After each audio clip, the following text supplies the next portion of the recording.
आप लोग को स्क्रीन विजिबल है? आवाज आ रही है मेरी?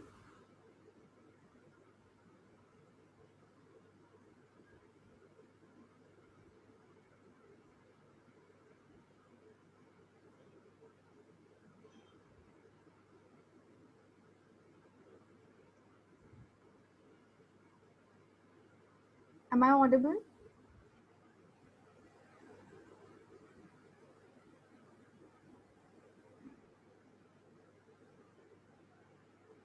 Okay okay okay.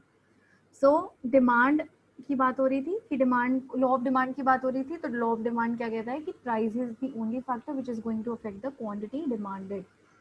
So Qx is the quantity demanded of commodity X, whereas Tx is the price of the commodity X. Okay, so demand curve slopes downwards towards the right. एक ये बात है, ये चीज ध्यान में रखना कि इसकी स्लोप कैसी होती है, डाउनवर्ड्स टुवर्ड्स द राइट. कैसे करता है? इस डायरेक्शन में, इस डायरेक्शन में. This is the demand curve slope. कैसा होता है? Downwards towards the right. Always keep this in mind. क्यों होता है? पहली बात तो इनवर्सली रिलेटेड होता है. अभी हमने मतलब इनवर्स रिलेशनशिप की बात की कि it is inversely related to price. अब डाउनवर्ड स्लोपिंग क्यों होता है, इसका रीजन हम पढ़ेंगे. ये बहुत इंपॉर्टेंट है, इसको हमेशा याद रखना. इकोनॉमिक्स के टाइम पे ये एक बहुत ही बेसिक सी चीज है जो आपको पता होनी चाहिए डिमांड के बारे में, कि there are several things because of which the demand curve is sloping towards the right, down towards right, downwards. So ये क्यों होता है? पहली बात तो 3 तरीके की इफेक्ट्स हैं जिसकी हम जिसकी वजह से ये एक्सप्लेनेशन हम दे सकते हैं. And it is because of these things that the demand curve is like downwards. So according, पहली बात तो है law of diminishing marginal utility. अब law of diminishing marginal utility अगर आप लोगों को याद हो तो वो क्या कहता है कि जैसे जैसे हम क्या करेंगे, हम यूनिट्स को कंज्यूम करते जाएंगे तो हमारी पर यूनिट जो सेटिस्फैक्शन थी. आप लोग को आवाज आ रही है constantly? Internet connection actually disturb हो रहा है थोड़ा. Okay okay okay okay. अब आ रही है आवाज? क्लियर है अब एकदम? हाँ, मुझे यहाँ पे स्क्रीन पे दिख जाता है कि अगर इंटरनेट प्रॉब्लम होती है तो अब ठीक है. बस मुझे इतना बता दो. It's breaking. Okay, let me find a solution.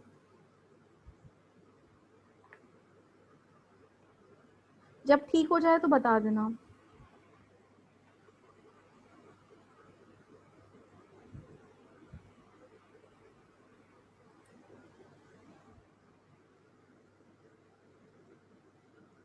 Is it audible?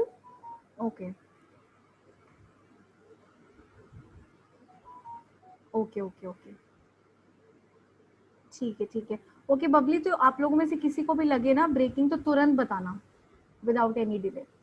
सो होता क्या है कि डीएमयू में हमने डिस्कस किया था कि with every successive unit the marginal utility is going to fall for that product. यानी हर एक यूनिट को कंज्यूम करने के साथ साथ हमारी पर यूनिट कंजम्पशन की जो यूटिलिटी है वो क्या होती जाएगी, घटती जाएगी. तो एमयू वॉज कॉन्स्टेंटली फॉलिंग. ये तो अब एक यूनिवर्सल चीज हो गई, हमने बहुत बार डिस्कस कर चुका है इसको. तो marginal utility of the product keeps on falling.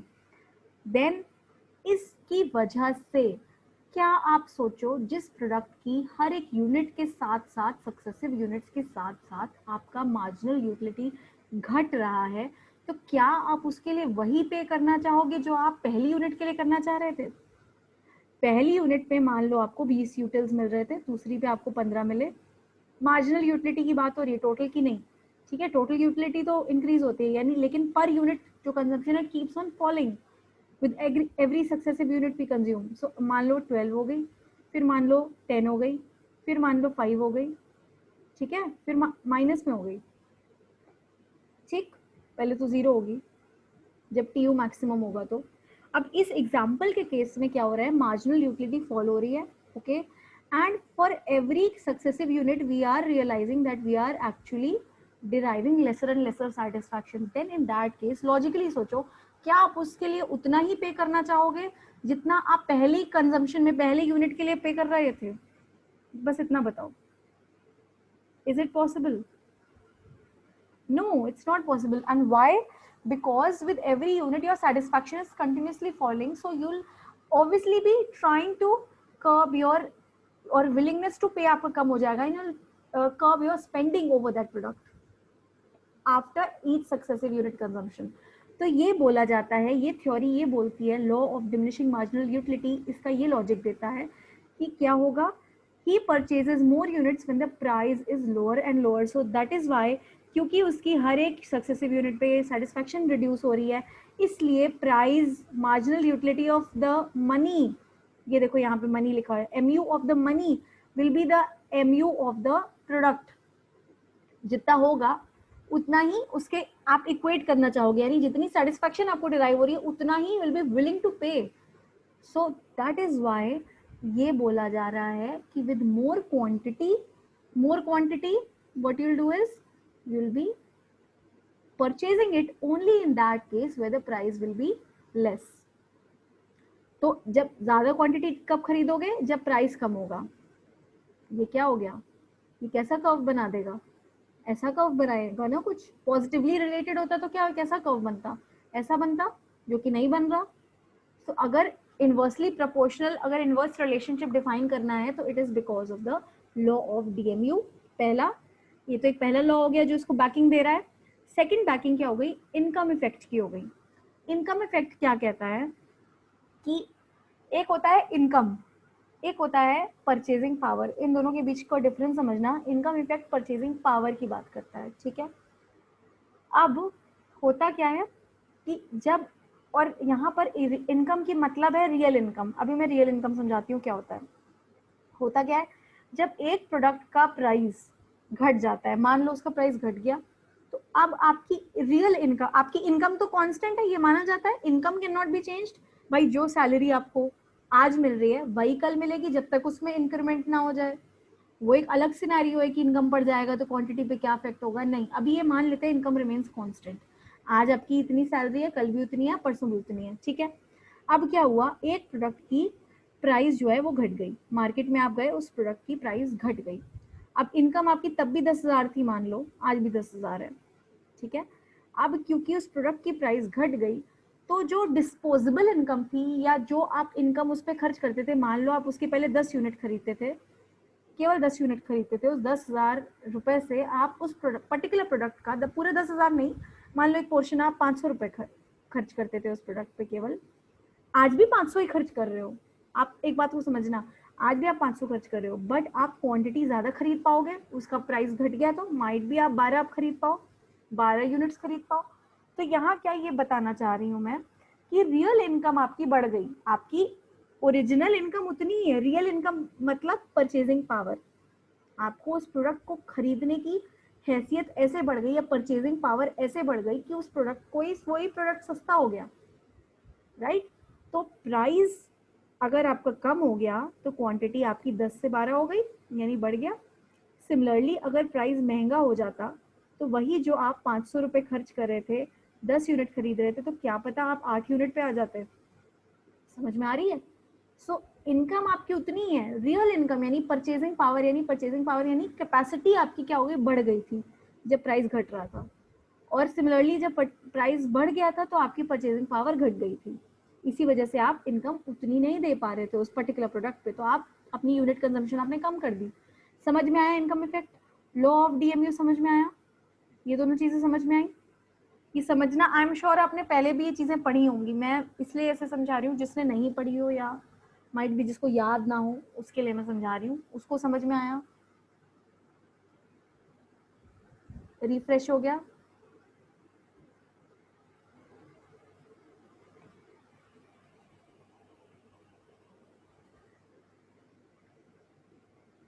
Okay, तो सब्स्टिट्यूशन इफेक्ट क्या कहता है. अब ये बोलता है कि when the price of a good falls while the price of its substitute remains constant, the consumer buy more of that product. यहाँ पे भी एक रिलेटिविटी की बात आ जाती है. सब्स्टिट्यूशन इफेक्ट मतलब अभी हमने डिस्कस किया था ना, रिलेटेड गुड्स सब्स्टिट्यूट्स भी हो सकते हैं, कॉम्प्लीमेंट्री भी हो सकते हैं, लेकिन यहाँ पे हम सब्स्टिट्यूट्स की बात करते हैं. मान लो आपने गया मार्केट में, और मैंने उस दिन क्लोज सब्स्टिट्यूट्स की बात की थी, कोल्ड ड्रिंक, तो कोल्ड ड्रिंक की आज बात करते हैं. तो कोल्ड ड्रिंक में आपने गया, माइट भी आपको लगा जो पेप्सी है और थम्स अप है, almost they have the same taste. आपने क्या किया, आपने रियलाइज किया कि Pepsi is at a discounted price. You went to purchase Thums Up. आप लेने थम्स अप ही गए थे, might be a fond of Thums Up, तो आप थम्स अप लेने गए थे, but you realise that Pepsi is available at a cheaper price. What you're going to do is your demand for thumbs up will be influenced. Might be आप thumbs up का quantity जितना लेते थे, because you okay, so because you're fond of it, so you're going to purchase it, but आपकी quantity demanded क्या हो जाएगी, कम हो जाएगी. अब इसके प्राइस, थम्स अप का प्राइस तो कुछ नहीं हुआ था, उसके प्राइस को तो कुछ नहीं हुआ था, वो उतना ही था, वो पहले भी उसी प्राइस पे था, आज भी उसी प्राइस पे है. लेकिन क्योंकि पेप्सी का प्राइस कम हो गया, तो थम्स अप रिलेटिवली क्या हो गया, महंगा हो गया पेप्सी से. तो रिलेटिव प्राइस उसका क्योंकि बढ़ गया, तो जब प्राइस बढ़ता है तो क्वांटिटी क्या होती है, रिलेटिव प्राइस बढ़ा ना यहाँ पे थम्स अप का, तो रिलेटिव प्राइस जब बढ़ गया तो क्वांटिटी क्या हो जाएगी, क्वांटिटी डिमांडेड वुड फॉल. और वही हुआ, माइट भी आपने थम्स अप की जगह पेप्सी ले ली, यानी आपने 0 डिमांड कर दी, 0 यूनिट्स, या आपने हो सकता है कि इसके ज्यादा कैन खरीद लिया और इसके कैंस कम खरीदे हो.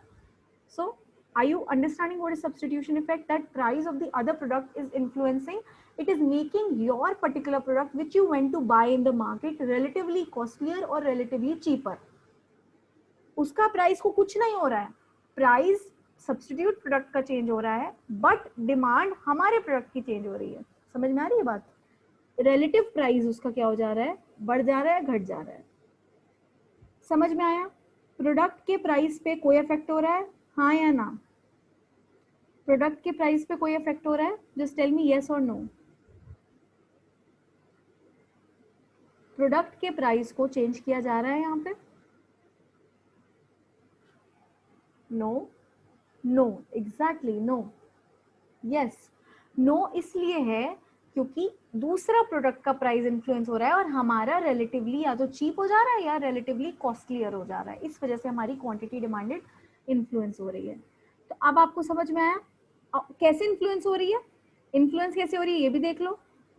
इसका प्राइस घटा, दूसरे प्रोडक्ट का, मान लो पेप्सी का प्राइस घटा, हमारा हो गया महंगा, रिलेटिवली महंगा, तो हमारी क्वांटिटी क्या हो गई, कम हो गई अपने आप. तो क्या रिलेशनशिप हुआ, इनवर्स रिलेशनशिप हुआ. डीएमयू भी क्या बोल रहा था कि मार्जिनल यूटिलिटी घटेगी तो प्राइस क्या होना चाहिए, घटना चाहिए, तभी हमारी क्वांटिटी डिमांडेड बढ़ पाएगी, क्योंकि with every successive unit we are willing to pay lesser and lesser. तो कहने का मतलब है हर चीज से जो एक मतलब एक कह लो क्या कहते हैं उसे, एक मतलब सोल्यूशन निकल के आ रहा है या एक जिस्ट निकल के आ रहा है, वो जिस्ट यही है कि with greater price you are paying means with greater price of that quantity you are willing to buy less, and with lesser price you are wanting to buy more. That is, it is proposing this inverse relationship. Okay, so demand curve की generally ये 3 laws हैं जो इसको backup करते हैं. and together ये भी याद रखना, together the income effect and price effect, ये लिख लो, income effect plus substitution effect को प्राइस इफेक्ट बोला जाता है. प्राइस इफेक्ट कभी एग्जाम में आता है तो प्राइस इफेक्ट को is the combination of when the income effect and the substitution effect are working together, that is price effect. इन दोनों का कॉम्बिनेशन को प्राइस इफेक्ट बोला जाता है. ठीक है, अब लॉ ऑफ डिमांड के एक्सेप्शंस समझते हैं, यानी कब लॉ ऑफ डिमांड क्या कह रहा है, ऐसा रिलेशनशिप होगा प्राइस का और क्वांटिटी का. ठीक है, अब इसका एक्सेप्शन, अगर एक्सेप्शन की बात कर रही हूँ, यानी ये बोलेगा, एक्सेप्शन का मतलब हो गया कि क्या किस केस में ये चीज नहीं होती, this scenario is not true in which all cases. That is कब एक डायरेक्ट रिलेशनशिप होगा प्राइस का और क्वांटिटी डिमांडेड का, यानी जब प्राइस बढ़ेगा तो क्वांटिटी डिमांडेड बढ़ेगी, या प्राइस घटेगा तो क्वांटिटी डिमांडेड घटेगी. ये कब होगा? कुछ एक्सेप्शंस है लॉ ऑफ डिमांड के. पहला है expectation about the future price. इस पॉइंट को हम फैक्टर्स ऑफ डिमांड में डिस्कस कर चुके हैं. आपने क्या किया, प्राइस अभी भी ज्यादा है लेकिन आपने एक्सपेक्ट किया कि फ्यूचर में और ज्यादा होने वाला है, तो आपने करंट डिमांड क्या कर दी, फ्यूचर की प्राइस को देखते हुए आपने करंट डिमांड बढ़ा दी. अब क्या है, कायदे से तो प्राइस ज्यादा था तो आपकी क्वांटिटी डिमांडेड क्या होनी चाहिए थी, घटनी चाहिए थी, यानी ऐसा रिलेशनशिप आना चाहिए था. लेकिन हो क्या गया, ऐसा हो गया, तो पॉजिटिवली अफेक्ट कर गया. तो जब भी आप एक्सपेक्ट करते हो, एंटिसिपेट करते हो, स्पेक्यूलेट करते हो, तो ऑलवेज जब प्राइस का स्पेकुलेशन इन्वॉल्व होता है तो demand is influenced by that speculated price, not by the current prices. Okay, next, Veblen effect और कमोडिटी विद स्नॉब अपील। तो आर्टिकल ऑफ स्नॉब अपील बोलते हैं, वेबलिन लॉ बोलते हैं, वेबलिन इफेक्ट बोलते हैं, तीनों चीज़ों से बोला जाता है। वेबलिन ने ये बोला था कि वेबलिन एक प्रोफेसर थे जिन्होंने ये बोला था कि होता क्या है, स्टडी करते टाइम, कि उन्होंने अपनी स्टडी में ये चीज़ फाइंड आउट की थी कि क्वालिटी और क्वालिटी कह रही हूँ कि होता क्या है कि इंसान जो है, जो स्नॉब अपील यानी जो ऐसे लग्जरी आइटम्स होते हैं उसमें क्या करता है कंज्यूमर, वो ये भूल जाता है कि उसका प्राइस क्या है, वो वहाँ उसको स्टेटस सिंबल से अटैच करने लगता है। ये कुछ गुड्स के केस में ये पॉसिबल है, जैसे कि ज्वेलरीज हो गई, कोई भी लग्जरी आइटम हो गया, या कार्स हो गई महंगी महंगी, या स्मार्टफोन्स हो गए, अब आईफोन हो गया, या बड़ी महंगी महंगी मर्सिडीज और ऑडी ये सब गाड़ियाँ हो गई। अब ये सारी गाड़ियों को या ये सारे स्मार्टफोन्स को इंसान क्या कर रहा है, स्टेटस सिंबल से अटैच करके देख रहा है। अब जब स्टेटस सिंबल की बात आ जाएगी तो आप नोटिस करोगे कि जो रिच पीपल हैं who can afford these products, वो क्या करते हैं, वो ये नहीं सोचते कि उसका प्राइस क्या है। उनको पता है कि उनका एक सोसाइटी में स्टेटस है and that is why they demand in that manner. उनको पता है कि उनको थोड़ा सोसाइटी में अपने आप को दिखावा करना है। सो सो बिकॉज ऑफ दैट दिखावा, what they do is, even जब प्राइस ज़्यादा होता है तो वो क्वांटिटी बढ़ा देते हैं, मतलब they want to show that at the greater price they are demanding more quantity. तो ऐसे केस में क्या हो जाता है कि प्राइस और क्वांटिटी का ये रिलेशनशिप नहीं रह जाता, they are not influenced by the prices कि प्राइस घट गया तो वो जाकर के लेंगे, in fact they buy it when the price is more. So ये वेबलिन इफेक्ट है, या कमोडिटी विद स्नॉब अपील है, या with when the commodity is being attached with the status symbol then with the price. Okay, then बात करते हैं Giffen goods की। तो ये जब ये सिनेरियो बेसिकली रिच पीपल या रिच क्लास के केस में आता है, और गिफन प्रोडक्ट्स हम बात करते हैं जब पुअर क्लास पीपल की, तब आता है ये एग्जांपल गिफन गुड्स का, गिफन प्रोडक्ट्स का। तो ये दोनों एक्सट्रीम है, देखो तीन एक्सट्रीम्स है हमारी सोसाइटी में। एक तो बहुत रिच क्लास है, ठीक है, एक है upper middle class, then lower middle class, then middle class, okay, and then है यहाँ पे पुअर पीपल, ठीक है। अब ये कॉन्टिन्यूम अगर मैं बना दूं, जस्ट एक मतलब एक एग्जांपल देने के तौर पे बना रही हूँ, तो वेबलिन इफेक्ट इस पे वर्क नहीं कर रहा। मतलब वेबलिन इफेक्ट कह रहा है कि rich people are not, means वो एक्सेप्शन है to the law of demand. Similarly वो ये कह रहा है poor people are also exception to law of demand. अब क्या होता है, अब मैं एक्सप्लेन करती हूँ गिफन गुड्स को, ऐसे करके आपको याद रहेगा, इसलिए मैं ऐसे बता रही हूँ।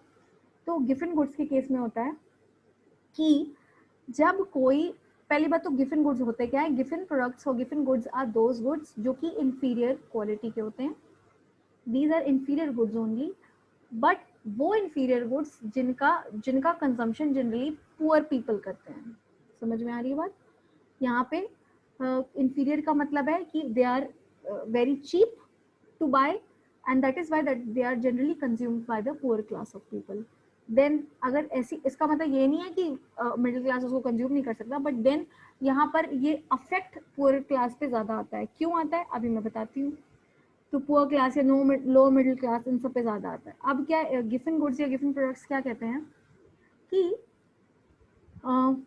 अगर किसी, मान लो प्रोडक्ट का प्राइस जो है वो बढ़ गया या घट गया, पहले घट गया लेते हैं, अगर किसी प्रोडक्ट का प्राइस घट गया, मान लो आज की डेट में हम ये नोटिस कर रहे हैं जो पुअर पीपल है वो they are buying two products. अभी हम अपने एग्जांपल के केस में दो प्रोडक्ट लेते हैं, एक वो ले रहे हैं बारले, ओके, जो कि बहुत ज़्यादा कंज्यूम्ड होता है, उन वो लोग बहुत ज़्यादा कंज्यूम करते हैं। एक है राइस। नाउ बारले और राइस या वीट, ठीक है, तो definitely barley is cheaper than rice और वीट। सो हुआ क्या, वो जनरली बारले कंज्यूम करते थे।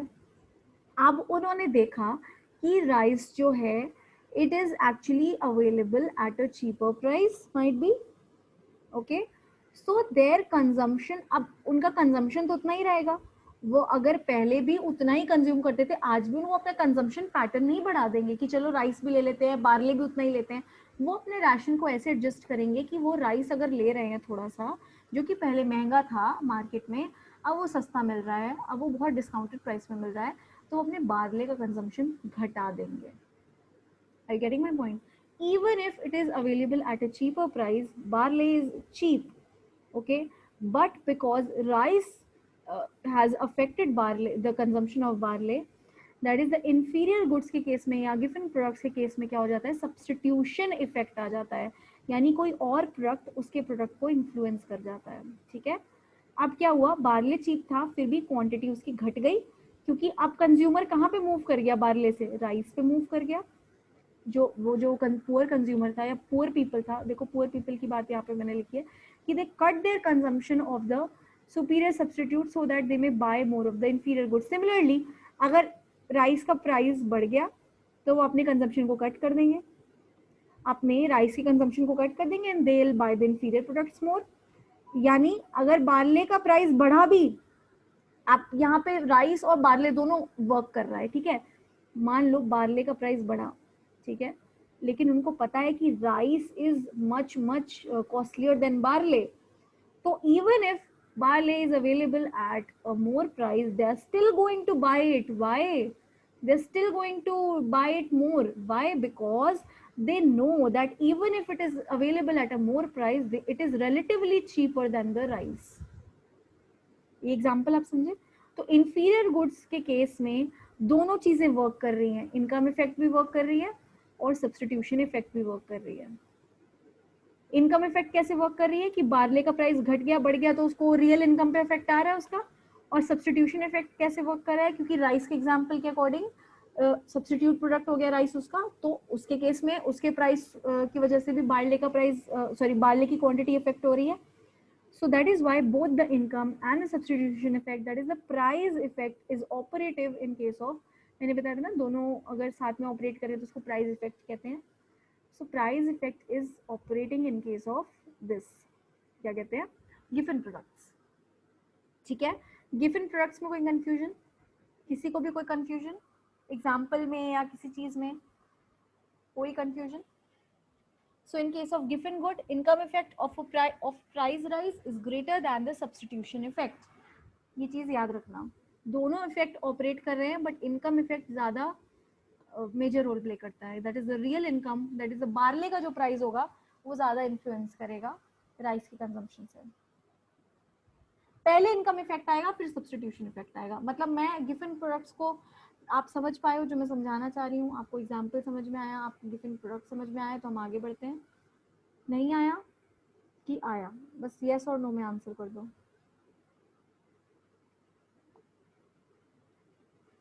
ओके ओके ठीक है। नेक्स्ट चौथा एक्सेप्शन, कंज्यूमर का psychological biasness.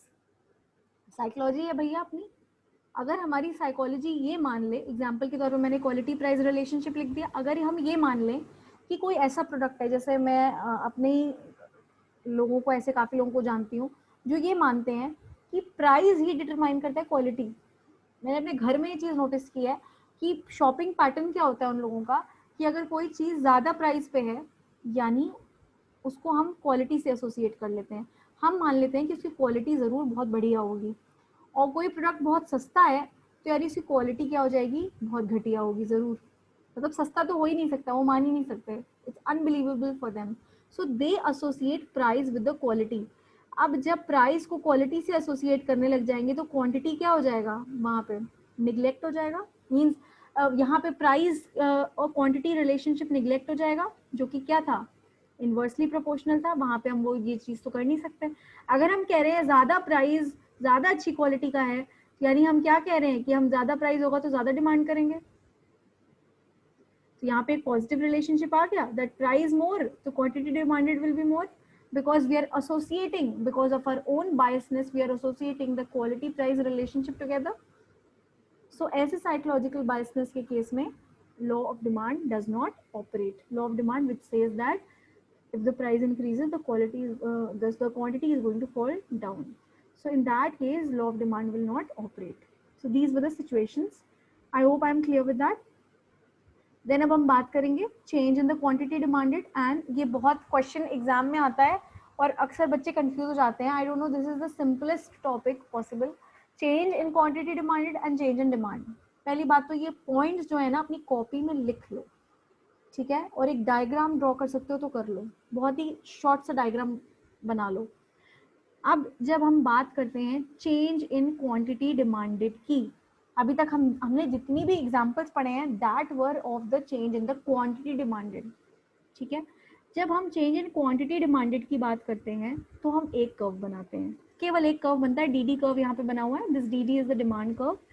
And demand curve कैसे बना है कि price of the product and quantity demanded. तो यानी हम केवल एक फैक्टर ले रहे हैं जो कि लॉ ऑफ डिमांड क्या कहता है, लॉ ऑफ डिमांड क्या बोलता है कि केवल प्राइस ही एक फैक्टर है which is influencing the demand, और according to change in quantity demanded भी वही चीज है, ठीक है। That means we can say that change in quantity demanded is following the law of demand. Law of demand को strictly follow कर रहा है ये, क्योंकि लॉ ऑफ डिमांड भी तो यही कहता है कि price is the only factor that will affect the quantity purchased, right. So यहाँ पर मूवमेंट होगा, यानी प्राइस की वजह से अगर डिमांड अफेक्ट होगी तो द कर्व जो बनेगा उसी के अलोंग हम उसको शो करेंगे।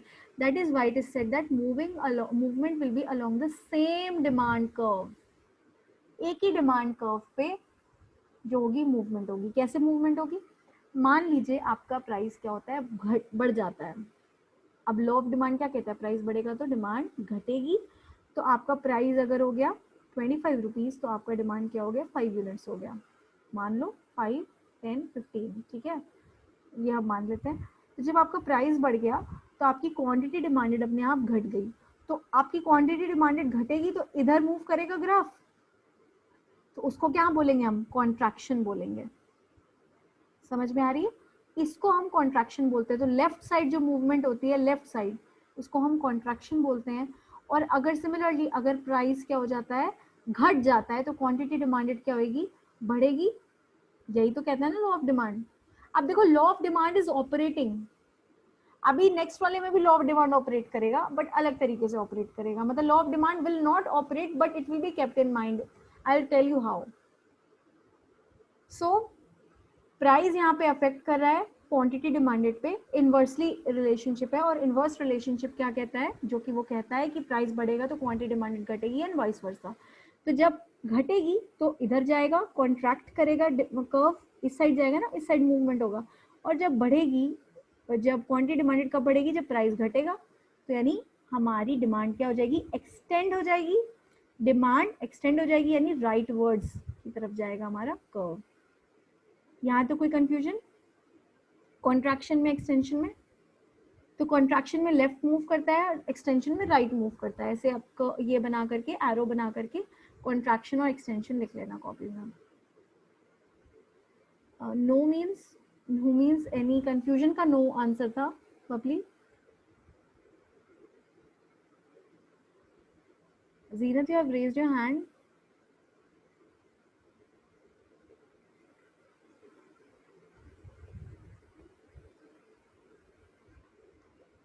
So change in the demand, अभी तक जो बात हो रही थी change in the quantity demanded की बात हो रही थी, अब चेंज इन डिमांड की बात हो रही है। यानी चेंज इन डिमांड इसलिए क्योंकि पूरी की पूरी डिमांड वेरी कर गई। Okay okay Jeena, that's fine. So अब क्या है, पूरी पूरी डिमांड इसलिए चेंज हो रही है क्योंकि अब कर्व जो अभी मैंने बोला था ना लॉ ऑफ डिमांड ऑपरेट करेगा, अभी मैं बताती हूँ कैसे ऑपरेट कर रहा है। अगर लॉ ऑफ डिमांड ऑपरेट ना करता तो जैसे कॉन्ट्रैक्शन और एक्सपेंशन हुआ था, अभी जो मैंने आपको समझाया वही होता, एक ही कर्व में मूवमेंट होती। अभी क्या हो रहा है, क्योंकि लॉ ऑफ डिमांड ऑपरेट कर रहा था, तो लॉ ऑफ डिमांड क्या कहता है, प्राइस यहाँ पे लिखा जाएगा, क्वांटिटी डिमांडेड यहाँ पे लिखा जाएगा। अभी भी इस कर्व में भी देखो वही है, प्राइस यहाँ लिखा गया, क्वांटिटी डिमांडेड लिखा गया, ठीक है। हमने एक ग्राफ बना दिया चुपचाप डिमांड का। अब अगर मान लीजिए इस वजह से, जिस वजह से बोला जाता है, लॉ ऑफ डिमांड कहता है कि demand, quantity demanded is the function of price and price only. और ये बोलता है कि सिट्रस पैरेबिस लगा हुआ है, यानी other things will remain constant, ठीक है। वो ये बोलता है कि दूसरे चीजों, दूसरे फैक्टर्स का कोई इन्फ्लुएंस नहीं है। लेकिन चेंज इन डिमांड अगर होती है, मान लीजिए, देखिए law of demand in reality तो ऑपरेट नहीं कर सकता ना, that is just a law, it is based on certain assumptions, but in reality it can be the other factors which may influence the product, the quantity bought, the quantity demanded. So in that case ये graph को कुछ नहीं होगा, यानी अगर हमारा मान लीजिए प्राइस बढ़ गया घट गया, लेकिन वो रीजन नहीं है। Quantity demanded is influenced by other factors other than the price of the commodity. Price of the commodity से अफेक्ट नहीं हो रहा। अगर मान लीजिए टेस्ट एंड प्रेफरेंस की वजह से या इनकम ऑफ द कंज्यूमर की वजह से या गवर्नमेंट पॉलिसी टैक्सेशन पॉलिसी इसकी वजह से बढ़ रहा है घट रहा है, तो ऐसे केस में शिफ्ट हो जाएगा कर्व। ठीक है, कर्व नहीं, कर्व के अलोंग द कर्व मूवमेंट नहीं हो रहा है जैसे पहले हो रहा था, एक नया कर्व बना देंगे। अब जैसे ये डी डी कर्व था मान लो, तो अब ये D1 कर्व हो गया। ये D1 कर्व क्यों बन गया? क्योंकि अभी हमने देखा कि डिमांड शिफ्ट हो रही है, यानी डिमांड बढ़ रही है। अब एक और चीज, डिमांड बढ़ रही है तो इधर ऐसे जाएगा कर्व, और डिमांड घटेगी तो इधर जाएगा, इधर मूवमेंट होगा, यानी एक ऐसा कर्व बन जाएगा। मान लो D2 कर्व बन गया। अगेन ये यहाँ पे ड्रॉ करना मुश्किल हो जाता है तो लाइन थोड़ी क्रूकेड हो जाती है। तो D2 कर्व बन गया, यानी जब इधर जाएगा, थोड़ा कर्व ऐसा होना चाहिए था, तो इधर जाएगा तो क्या हो जाएगा, D2 कर्व हमने बना दिया, यानी इधर जब लेफ्ट साइड मूव करेगा it will set to be decreased. इधर राइट वर्ड्स मूव हो रहा है तो इंक्रीज, लेफ्ट वर्ड्स मूव हो रहा है तो डिक्रीज। ओके,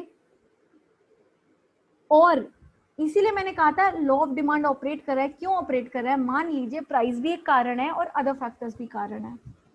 तो अगर प्राइस ऑपरेट कर रहा है तो प्राइस तो ये कहता है प्राइस बढ़ेगी तो डिमांड घटेगी, और प्राइस घटेगी तो डिमांड बढ़ेगी।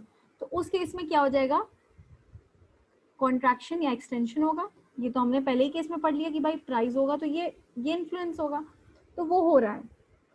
साथ ही साथ there are other factors which are operating which is actually true in the real scenario. असल में केवल प्राइस इफेक्ट नहीं करता। So in that case will also draw a shifting curve and that increase may be because of other factors। तो हम दोनों चीजें लिख देंगे।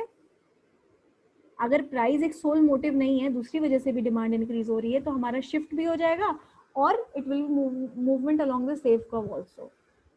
समझ में आ रही है बात?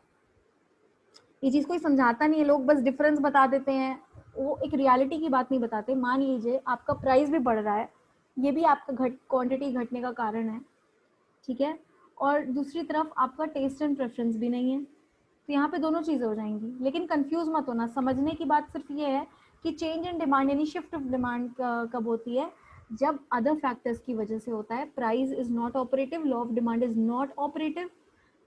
लॉ ऑफ डिमांड क्या कहता है, प्राइस बढ़ने या घटने से डिमांड पे अफेक्ट होगा। यहाँ पे क्या हो रहा है, चेंज इन डिमांड हो रही है, पूरी पूरी डिमांड चेंज हो जा रही है, इसलिए एक नया कर्व बन रहा है, केवल क्वांटिटी इन्फ्लुएंस नहीं हो रही। सो राइट वर्ड्स होएगा तो इंक्रीज, लेफ्ट वर्ड्स होएगा तो डिक्रीज। समझ में आया? इधर जाएंगे तो डिक्रीज, उधर राइट साइड जाएंगे तो इंक्रीज। समझ में आ रही है बात? ऑब्वियसली इधर आएंगे तो क्या शो हो रहा है, जब हमारा कर्व इधर बनेगा तो ये क्या शो हो रहा है कि क्वांटिटी डिमांडेड कम है। भाई इधर हम कर्व को जोड़ दें, डॉट्स को हम जोड़ दें, कर्व्स को, मतलब कर्व कैसे बना होगा, डॉट्स को जोड़ के ही बना होगा।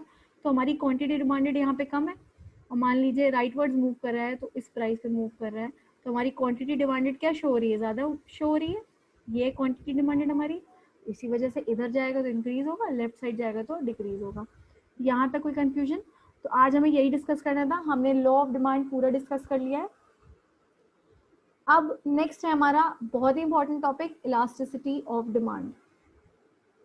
ठीक है, elasticity is very very important topic, ये हम कल डिस्कस करेंगे। कल मेरी क्लास है, सॉरी पेपर 1 की है कल मेरी क्लास, तो कल नहीं डिस्कस करेंगे, हम नेक्स्ट वन में डिस्कस करेंगे। ओके, अभी तक सब समझ में आया? कोई टॉपिक, कोई रिवीजन या कुछ चाहिए? अभी तक सारी चीजें जो डिस्कस की समझ में आई?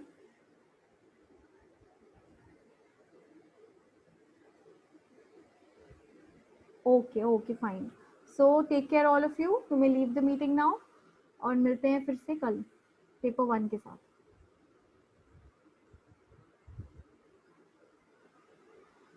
Good night.